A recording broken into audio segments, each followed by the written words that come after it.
예, 안녕하세요. 반갑습니다. 이순복입니다. 오늘 명심보감 성심편 하죠. 11장입니다. 소강절 선생의 글이에요. 근데 문장이 좀 깁니다. 내용이 뭐 이렇게 어려운 건 아니에요. 다 겪으신 일들이고, 또 이 한자도 비교적 쉽고, 또 내용도 뭐 철학적인 얘기가 들어간 것도 아니고, 우리 일반적으로 노상 생각하는 그런 내용들이에요. 예, 그러면 먼저 요 첫 번째 구부터 시작을 하겠습니다. 강절소 선생활, 유인 내문복, 여하 시화복, 아휴 인시화, 인휴아 시복. 먼저 이 강절 선생부터 소개를 드려야겠는데요. 이 소강절 선생은요, 성이 소씨예요. 소씨. 이름이 옹입니다. 그래서 소옹 선생이라고도 많이 해요. 시호가 강절이에요. 예. 시호라면은 사람이 죽고 나서 붙이는 이름이거든요. 강이 건강할 강자에다 절은 절개절자죠. 이분도 깨달은 분에 속하는데 이름자 속에 그 사람의 어떤 그 특징을 가지고 있잖아요. 공부하시면서 자기 절제가 대단했던 분이 아니었던가, 맺고 끊는 것이 확실했던 분이 아니었던가 이렇게 짐작을 해봅니다. 옛날에는 태어나서 부모님이 정해준 이름은 임금이나 부모님 외에는 부르는 게 아닙니다. 이름은 완전 생년월일, 사주팔자를 다 섞어서 만든 이름이기 때문에 함부로 부를 수 없어요. 그 이름 그대로 놔두고 성인이 되면 19살이 되면 자언을 짓고, 또 이제 벼슬을 하면 관명으로 또 부르고, 또 이제 무슨 작품을 만들면 또 호를 또 만들고, 혹은 그 사람이 어디서 사느냐, 택명, 이런 식으로 이름은 안 불러요. 이름은. 그래서 이름은 잘 몰라요. 우리 동양에서는 남의 이름을 함부로 부르는 것은 커다란 신뢰잖아요. 누구 말대로 쌍놈의 자식들이나 이렇게 이름을 이렇게 불러대지 어디 양반 집안에서 이렇게 이름을 불러대느냐고 하는데, 세월이 가는 대로 또 가야죠. 추위에 따르지 않는 것도 그것도 또 모자란 것이죠. 어쨌든 그 자는 요부입니다. 요부, 요상할 요자가 아니라 요나라 요임금 요자예요. 부자는 사내 부자죠. 그러니까 요임금 같은 사내, 최고의 인격이죠. 요임금이나 순임금, 그죠? 요순 태평시대라고 하잖아요. 요임금 같은 사람. 그러니까 어려서부터 난 사람이죠. 자를 요부로 붙인 거 보면요. 그리고 또 흔히들 하는 말로는 안락선생이라고 해요. 안락선생. 편안할 안자에다 즐거울 락, 안락 선생입니다. 그리고 또 말씀드렸다시피 취업점이 아주 도사라고 했잖아요. 많이 들으셨죠? 공부하시느라고 결혼이 늦으셨는데 첫날 밤에 일찍 깨가지고 취업점을 쳐봤죠. 내가 이거 결혼 생활을 잘 할 수 있을 것인가. 여태까지 맨날 공부한답시고 이 세상 저 세상 돌아다니다가 지금 아내를 얻어놓고 내가 이거 잘 살 수 있을까? 걱정스러우셨나 봐요. 점을 쳐보니 그런대로 괜찮더래요. 그래서 또 그 다음 때 하다가 5대째 가서 보니 5대 손에서 역적의 누명을 쓰고 멸문지화를 당하게 되는 그런 사태가 벌어질 거라는 것을 알게 되신 거예요. 그래서 그것에 대한 비방으로 글씨를 써서 큰일을 겪게 되면 그 함을 펴보고 요거대로 해라. 그랬더니 정말 오대손 때 가서 큰일이 벌어져가지고 그 오대손 며느리가 함을 열어보니까 당장 형조상서를 찾아가라. 그래서 그걸 들고 형조상서를 찾아갔더니 형조상서가 안방에 있다가 소강절에 오대손 며느리가 소강절에 유품을 가지고 왔다 하니까 그거를 보러 나오는 그 순간에 그 형조산서의 그 안방에 지붕이 무너졌다는 거죠. 그러면서 형조산서가 죽음을 면하게 됐잖아요. 그래서 함을 열어보니까 내가 네 목숨을 살려줬으니 너는 우리 5대의 손자를 살려다고 라는 글씨가 쓰여 있었잖아요. 이건 실화라고 말하고 있습니다. 그런 분위기 때문에 많은 사람들이 이 소강절 선생을 찾아와서 점을 치는 거예요. 어떻게 해야 복을 짓겠습니까? 어떻게 해야 화를 면할 수 있겠습니까? 오는 거예요. 그 문장입니다. 유인 레문복, 여하 시화복. 있을 유자에 사람 인자죠. 사람이 있었어. 어떤 사람이 있었어요? 레문복, 와서 복, 점복자죠. 점을 묻는 사람이 있었어요. 뭐라고 물어보느냐? 여하 시화복, 같을 여자 무엇 하자, 무엇과 같이 해야, 도대체 뭘 어떻게 해야 이거예요. 어떻게 해야 화와 복이 됩니까? 예, 무엇이 화이고 무엇이 복입니까? 이거예요. 어떻게 하는 것이 복이고 어떻게 하는 것이 화입니까? 하고 묻는 거예요. 화와 복의 글씨를 보면요. 왼쪽에 다 이 보일 시자가 있죠? 이 보일 시자는 법단 시자라고 했어요. 법단 위에다가 재물을 올려놓는 거예요. 재물을. 그러면 요 복자를 보시면 요 오른쪽에 있는 요것은 술을 맛있게 잘 담은 술 항아리 붓자 혹은 복자라고 해요. 그러니까 법단에다가 그 해에 아주 농사를 잘 지어서 술을 잘 빚어서 술이 잘 익은 술을 딱 올려놓는 것. 그렇게 하면 신과 정성이 통해져서 복을 받는다 해서 나온 글자가 이 복복자예요. 그리고 그에 반해서 요 화자는요. 요 법단시 옆에 요 와자가 찌그러질 와자예요. 말하자면 부정탄 재물이에요. 잘못된 술.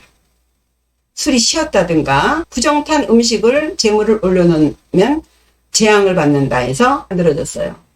옛날에 이 글자가 생긴 동기가 있어요. 지금은 인간이 흥한 세상이잖아요. 옛날에는 신이 흥한 세상이 있었어요. 인간이 이 신하고 통하기 위해서, 신통하기 위해서 만든 것이 문자입니다. 그래서 어쨌든 유인, 레문복. 강자 선생한테 와서 점을 치며 묻기를 여하, 시화복. 어떻게 하는 것이 화이고 복입니까? 무엇이 화이고 무엇이 복일까요? 아휴인 시화, 인휴아 시복이라고 했습니다. 나자죠. 나자 보시면 왼쪽에 손수변이고 오른쪽에는 창과자예요. 그러니까 손에 창을 들고 있는 게 나예요. 나.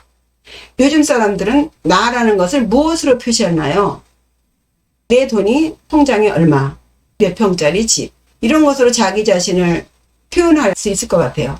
정말 일전에 은행에 가니까 주민등록번호만 딱 찍으면요, 다 알더라고요. 참 묘하더라고요. 예, 어쨌든 옛날에는 창을 들고 있는 게 나예요, 나를 표현하는 거예요. 옛날에는 무기가 창이었으니까 그랬겠죠.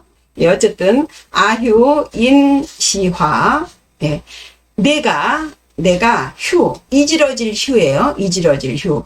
이 휴자를 보시면요. 요 위에가 범호예요. 호랑이 호자의 약자예요. 그 다음에 그 밑에 있는 게 새추자예요. 새추자. 그래서 요 왼쪽에 있는 걸 호라 그래요. 호. 새의 이름 호예요. 이 새의 깃털이 호랑이 무늬와 같이 생겼는지 어쨌는지 모르겠는데 어쨌든 이게 새 이름 호입니다. 그리고 요 오른쪽에 있는 게 땅 이름 우리예요. 그래서 홀 하다가 휴라고 됐다고 합니다. 그래서 이지러질 휴자인데 이 뜻이 모자라다는 뜻도 되고 이게 보름달이 조금씩 이지러지면서 초승달이 되는 것 이렇게 이지러지는 그런 모양의 휴예요.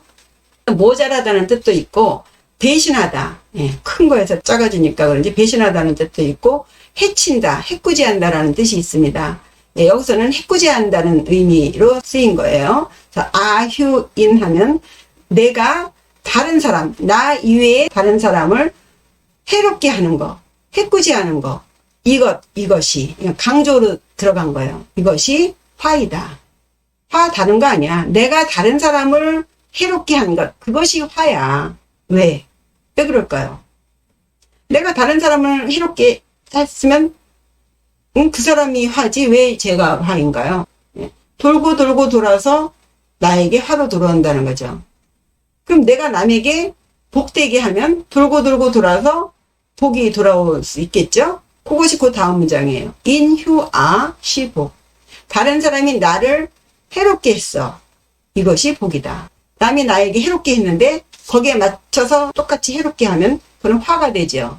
그죠? 그러나 남이 나에게 해롭게 했는데 That's okay. I don't care. 나 상관없어. 나는 복지였어. 너가 나 해롭게 했는데, 그래. 천국에 복을 줬다 그러냐? 기독교에서 그러잖아요. 오른쪽 뺨을 때리면 왼쪽 뺨을 내밀어라. 이게 그 말이에요. 남이 나에게 해롭게 했다면 그 사람이 이익이 됐겠죠. 그죠? 그 사람은 자기 이익을 위해서 나를 해롭게 한 거잖아요. 그러니까 내가 그 사람을 복을 준 거죠. 그 사람이 왜 해롭게 했겠어요? 자기의 이익을 위해서 나를 해롭게 했겠죠. 내 것을 빼앗거나 내 자리를 뺏었거나, 그럼 결과적으로 내가 그 사람을 복되게 한 거잖아요. 그러니까 그 복이 돌고 돌고 돌아서 나에게 돌아온다, 이런 이치입니다. 그래서 내가 좀 손해를 봤다, 내가 좀 당한 것 같다, 그래, 통장에 돈 들어가듯이 나는 복지였어, 이렇게 생각하시면 되겠죠. 다시 보시면요, 유인 레문복, 강자 선생한테 와서 점을 치며 묻기를 여하 시화복, 어떻게 하는 것이 화이고 복입니까? 아휴인 시화, 인휴아 시복. 내가 다른 사람을 해꾸지 하는 것, 이것이 화이고, 다른 사람이 나를 해꾸지 하는 것, 이것이 복이다. 그 다음 대하천간 야와 팔척 양전만경 일식이승.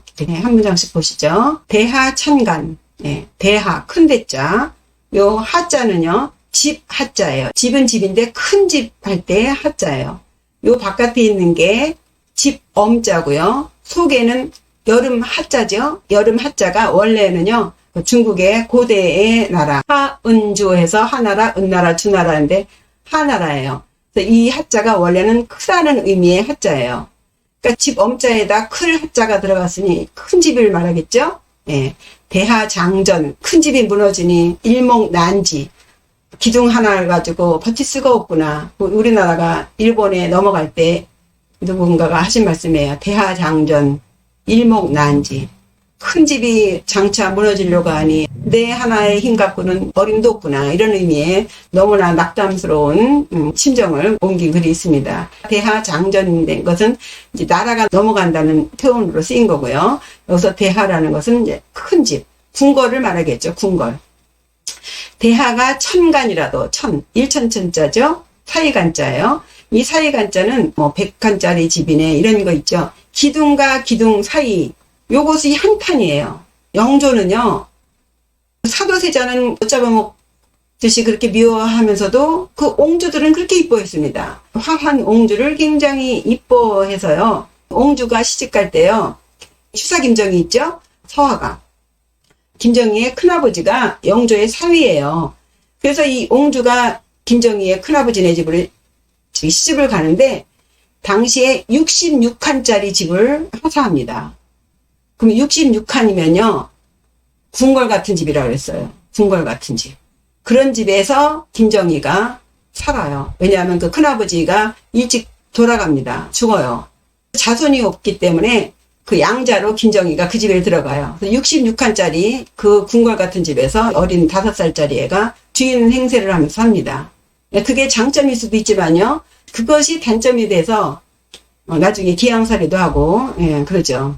세상에 곡절이 다 있어요. 어쨌든 이 1000칸이면 어마어마한 거죠. 어마어마한 거예요. 66칸짜리도 궁궐 같은 집이라고 했는데 100칸, 궁궐이 몇 칸이나 될까요? 우리나라 궁궐이.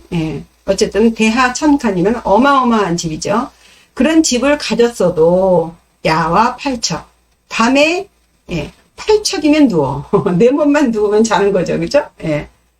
그런 집도 8척이면 눕는다. 아무리 큰 집 가전들 누울 자리는 겨우 8척이면 돼.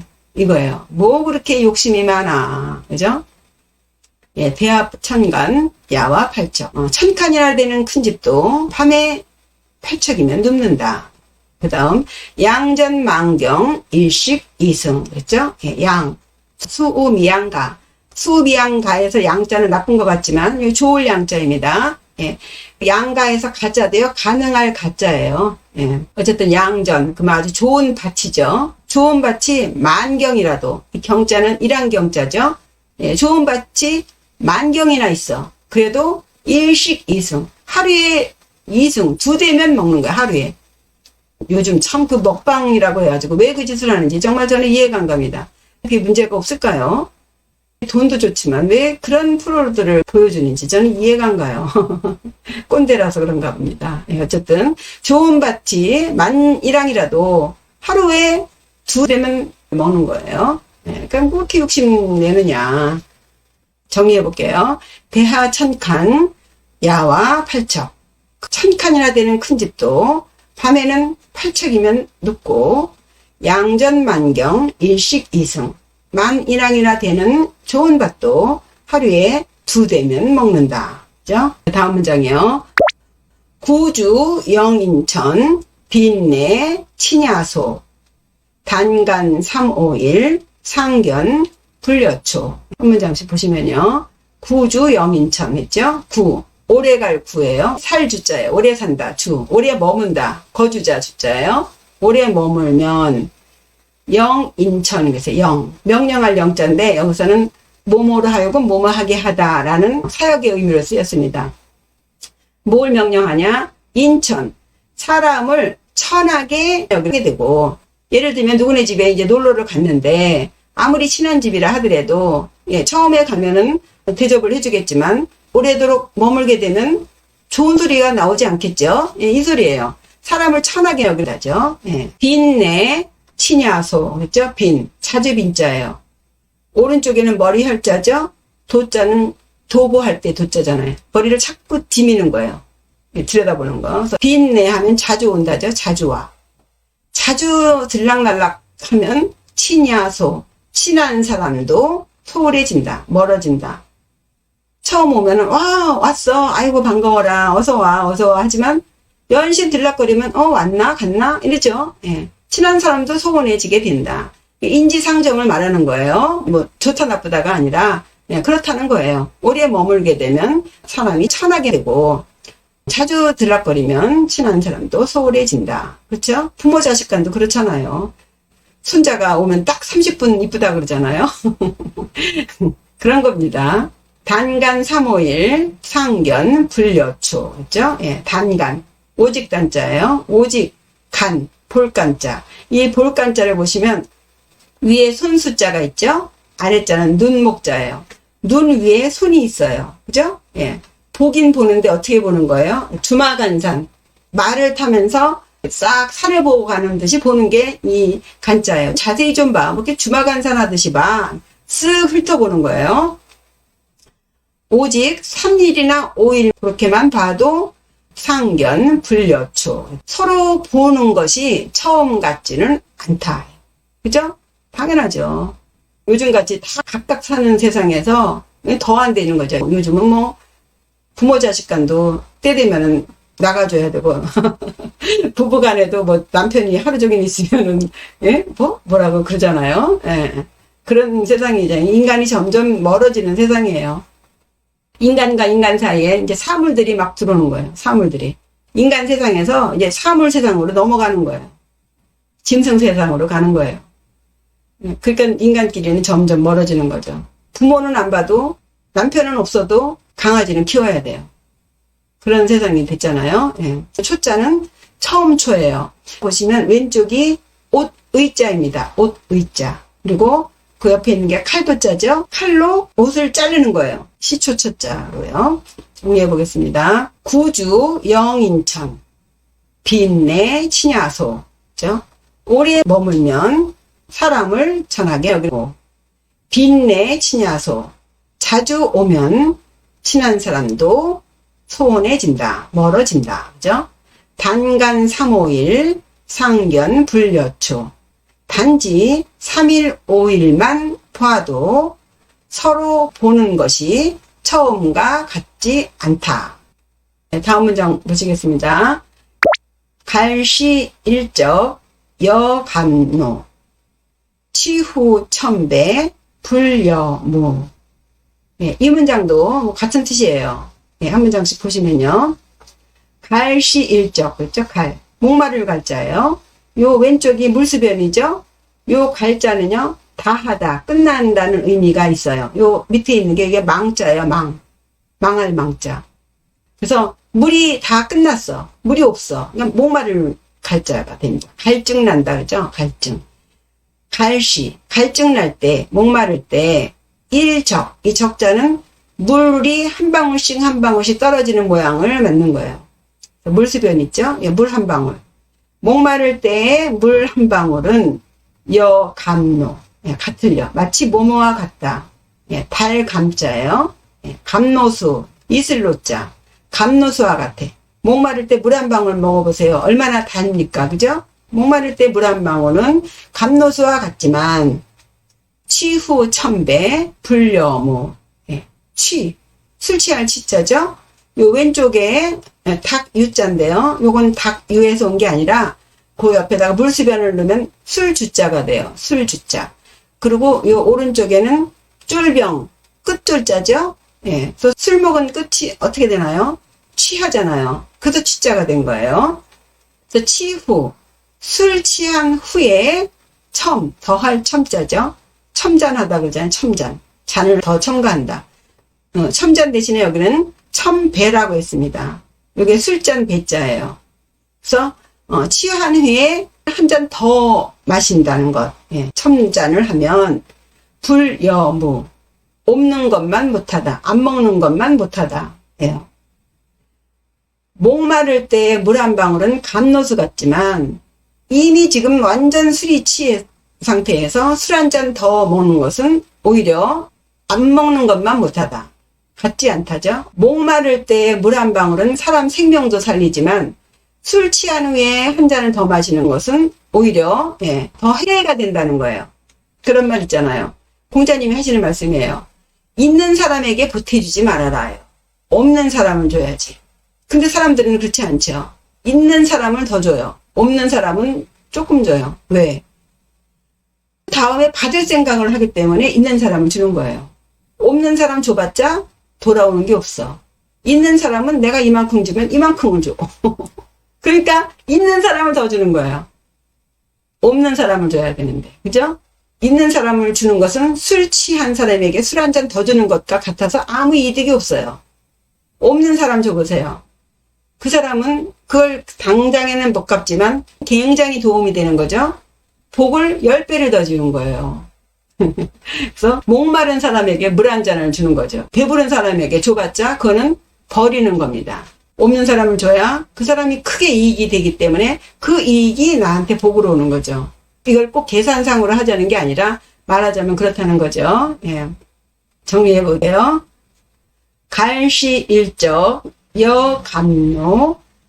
목마를 때 한 방울의 물은 마치 감노수와 같고 취후 천배 불여무.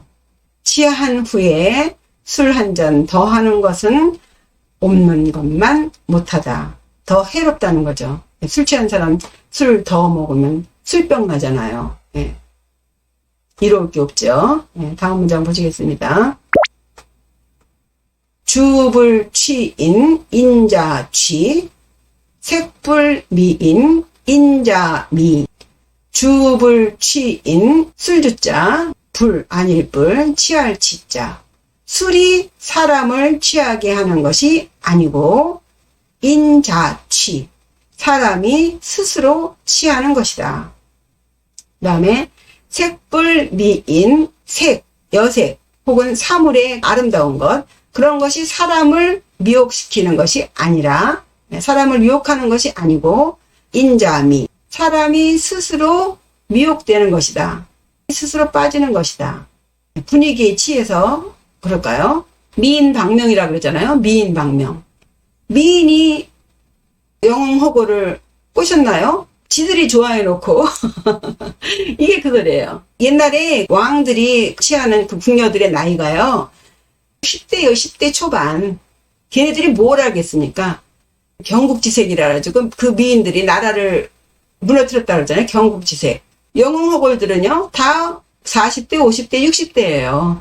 그런 어른 남자들이 자기네 나라 망한 것을 왜 이 어린 10대 여자애들한테 돌리나요? 그죠? 이게 그 소리예요. 색불미인, 색이 사람을 유혹한 게 아니라 그 스스로, 그 사람 스스로 빠진 거예요. 그래 놓고서는 그 모든 잘못을 미인들에게 돌리잖아요. 예, 지들이 빠져놓고. 그 어린애들이 뭘 나라를 합니까? 뭘 합니까? 예, 정말 옛날에 그 남성 중심의 세계에서 나온 말이죠. 마찬가지로 술도 처음에야 그냥 한두 잔이야 먹겠지만 먹다 보면 스스로 취하는 거죠. 이런 이야기가 되겠습니다. 정리해 볼게요. 주불취인 인자취. 술이 사람을 취하게 하는 것이 아니고 인자취. 사람이 스스로 취하는 것이다. 색불미인 인자미. 색이 사람을 유혹하는 것이 아니라 사람이 스스로 유혹된 것이다. 빠진 것이다. 다음 문장이요. 이게 끝 문장이에요. 공심, 약비, 사심, 하사불판, 도념, 약동, 정념, 성불, 다시. 한 문장씩 보셔요. 공심, 사심, 그랬죠?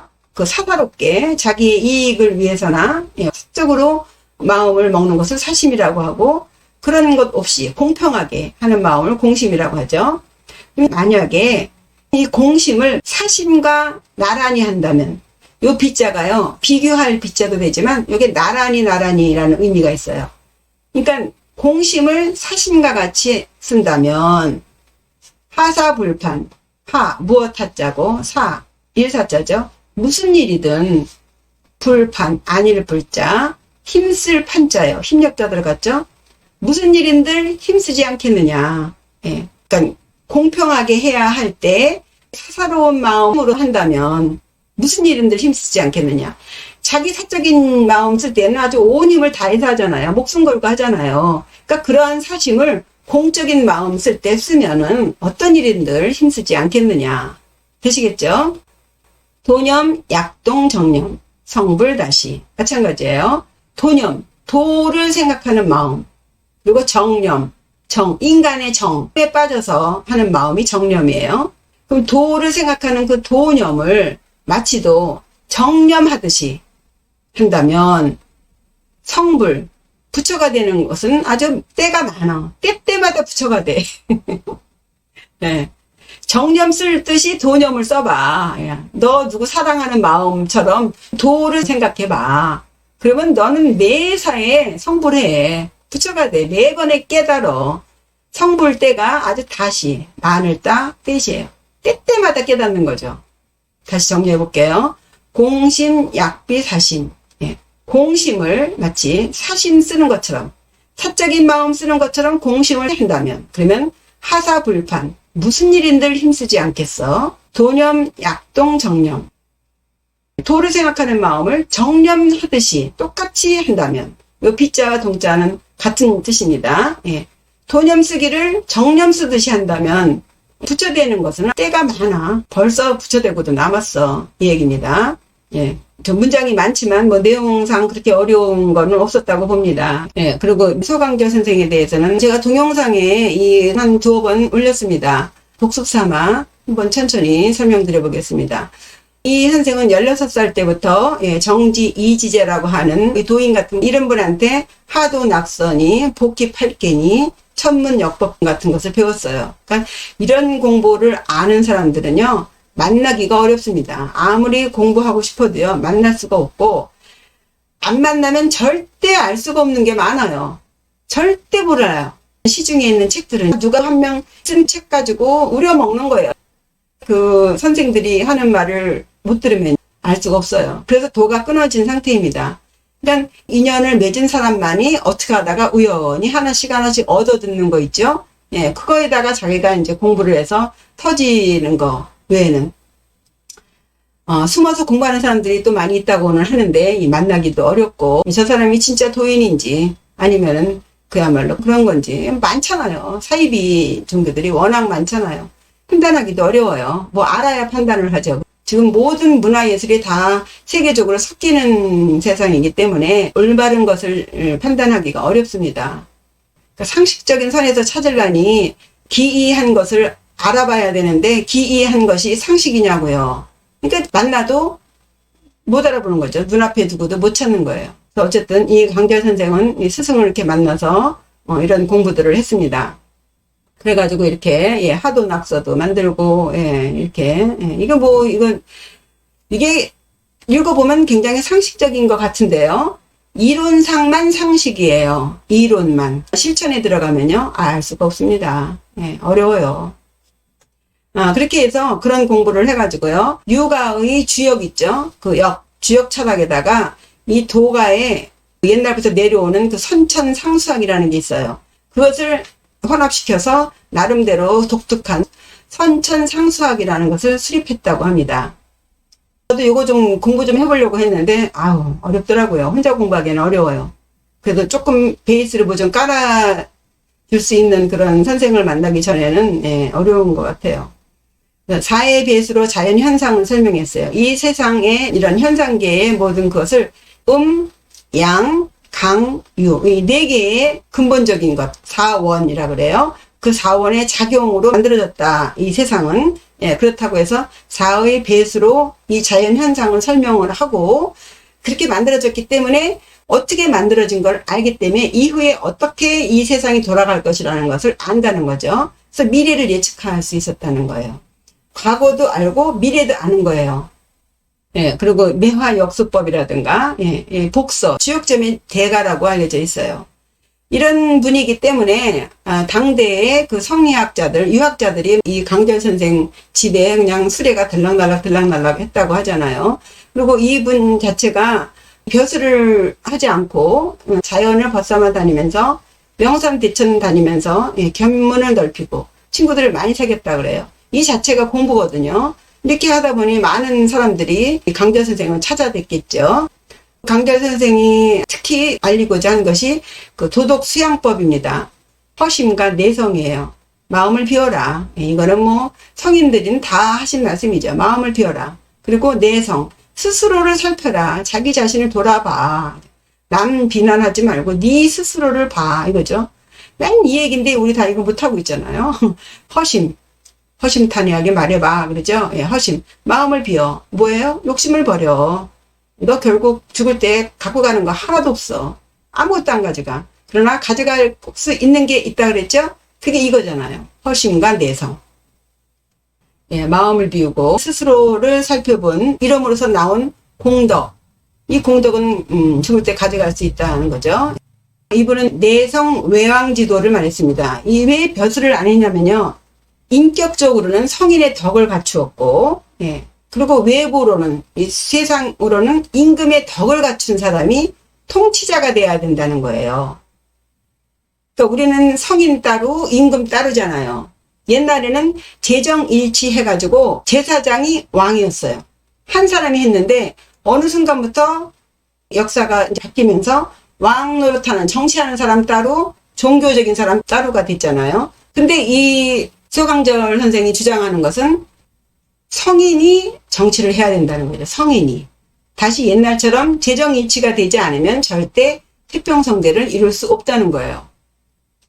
그래서 안으로는 성인의 덕을 갖추었고 밖으로는 임금의 덕을 갖춘 통치자가 태평성세를 이루는 도, 이것을 내성외양지도라고 그래요. 그러니까 학식과 덕행을 같이 지닌 사람이 정치를 해야 된다는 거죠.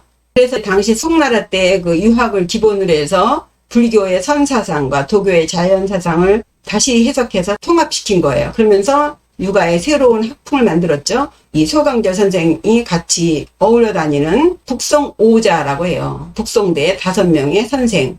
그래서 주돈이, 정호, 정이, 소강절 이렇게 5명이 신유학을 일으킵니다. 예, 대단한 학자들이죠. 지금의 학자는 비교가 안 되는 거예요. 지금 상상 못해요. 이런 학자들은 다 도인들이에요. 지금 학자들은 뭐 저도 그렇고 다 그래요. 이 급이 틀리다고 생각이 들어요. 그러면 예, 오늘은 여기까지 하겠습니다. 더운데 공부하시느라고 수고 많으셨습니다. 다시 건강한 모습으로 뵙겠습니다. 구독과 좋아요 그리고 댓글 잊지 마세요. 예, 감사합니다. 안녕히 계세요.